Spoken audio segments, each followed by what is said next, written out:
안녕하십니까, 김대한입니다. 오늘 시간에는 UFC를 매주 생중계해 드릴 때마다 나오는 장면들이죠. 눈 찌르기 장면. 이걸 좀 해결하려면 어떻게 하면 좋을지에 대해서 한번 말씀을 드려볼게요. 조로건 해설이 여기에 대해서 제 생각과 너무 같은 얘기를 해주셔서 그 기사를 보고 영상을 좀 제작하게 됐어요. 종합격투기는 당연히 오픈핑거 글러브를 착용을 하기 때문에 손가락이 나와 있죠. 그래서 눈이 찔리는 장면들이 완전히 피할 수는 없는 건데, 근데 첫 번째로 글러브를 변화를 주면 당연히 그런 부분들을 많이 피할 수가 있겠죠. 과거 프라이드의 글러브가 예시로 많이 인용이 되는데, 현재 일본의 라이진 같은 경우도 여전히 그런 글러브를 사용하고 있습니다. 우리나라의 과거 스피릿 MC 글러브, 예전에 다른 제 유튜브 영상을 찍으면서 보여드린 적이 있었던 것 같은데, 스피릿 MC 글러브도 그랬거든요. UFC 글러브 같은 경우는 이렇게 쭉 일자로 되어 있는데 그 글러브들은 이렇게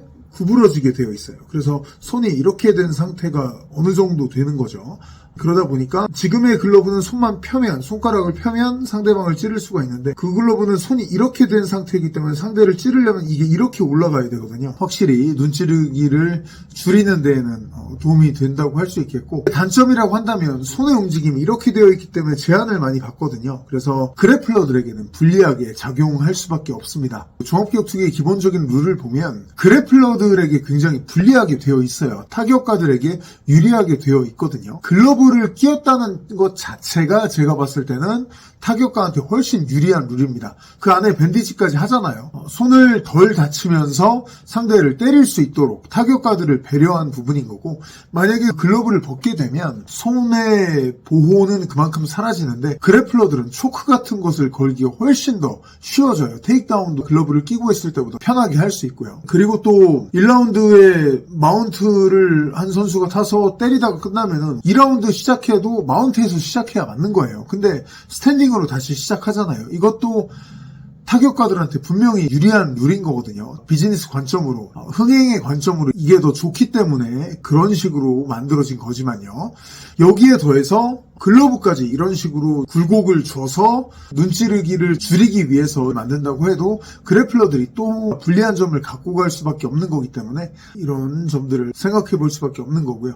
두 번째로는 벌칙의 강화라는 점을 생각해 볼 수 있습니다. 농구나 축구를 생각해 보시면 파울을 할 때 고의성이 있었든 없었든 간에 무조건 파울을 줍니다. 농구에서 인텐셔널을 주잖아요. 근데 인텐셔널이 아니더라도 그냥 반칙을 해도 당연히 반칙이고, 이게 쌓여서 5반칙 퇴장을 당하잖아요. 이런 식으로 눈을 찌르게 되면 처음에 한 번 정도의 구두 경고 후에는 고의성이든 뭐든 간에 무조건 감점을 주는 거예요. 반대로 눈에 제대로 펀치가 들어갔는데도 눈이 찔렸다라고 주장하는 경우들도 나오거든요. 그러면 비디오 판정을 한 후에 무조건 감점을 줘야 된다고 저는 봅니다. 비디오 판독했는데 눈이 진짜 찔린 거면은 찌른 사람 쪽을 감점을 줘야 하는 거고요. 제대로 된 타격이었는데 스탑을 요청해서 눈 찔렸다고 주장을 했으면 찔렸다고 주장한 측에 감점을 줘야 돼요. 감점이 세게 주어진다면 확실히 도움이 될 거라고 생각을 하는데, 단점은 경기가 너무 자주 중단이 되면서 맥이 많이 끊기지 않을까라는 생각을 해봅니다. 마지막 세 번째, 아까 말씀드렸던 조로건 해설이 얘기한 건데, 손끝을 감싸는 걸 끼우자는 거예요. 예를 들면 골무나 포털 사이트나 유튜브 같은 데 핑거 코트라고 쳐보시면 나와요. 작업을 하시는 분들이, 아니면 의료 관련 일을 하시는 분들이 손가락을 싸는 것들이 나오거든요. 그걸 껴서 눈이 찔리더라도 날카로운 손톱에 찔리는 게 아니라 뭉툭한 손에 찔리게 하자, 골무를 낀,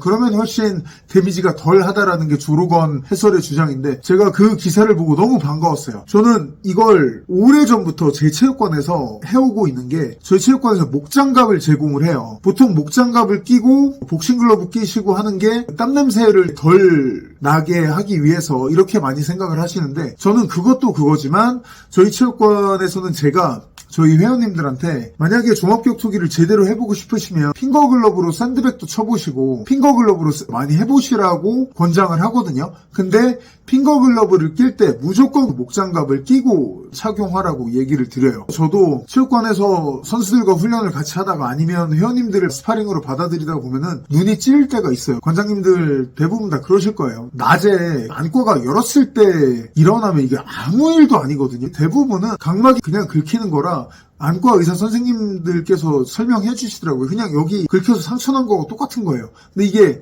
눈이다 보니까 굉장히 눈물이 계속 흐르고 해서 아파요. 그래서 뜰 수도 없고 굉장히 괴로워요. 근데 하룻밤 자면 거의 나아집니다. 하여튼 찔린 그 날은 정상적인 생활을 할 수가 없어요. 그래서 안과에 가면 거기에 마취약을 넣어주신 다음에 보호렌즈를 끼워주세요. 그 다음부터는 진짜 살만합니다. 바로 세상이 달라집니다. 근데 밤에 이 일이 일어나면 응급실로 가야 돼요. 이거 사실 응급 환자분들에 비하면 이거 별거 아닌 일인데 이것 때문에 4시간, 5시간씩 기다리고 해야 되거든요. 이게 제 경험상 그래도 뭉툭한 장갑을 낀 손가락에 찔렸을 때하고 맨 손가락이 찔려서 손톱에 제 눈이 긁혔을 때하고는 완전 달라요. 손톱에 확 날카로운 데 긁히는 게 진짜 무서운 거거든요. 통증도 훨씬 더 심하고요. 그래서 저는 조로건 해설이 이 얘기를 한 걸 기사로 보고 정말 좋은 생각이라고 들었었어요. 이것도 아마 어쨌든 간에 그래플러들한테 조금 더 불리한 면으로 작용할 수는 있을 거예요. 어쨌든 맨손에 하나가 더해지는 거니까.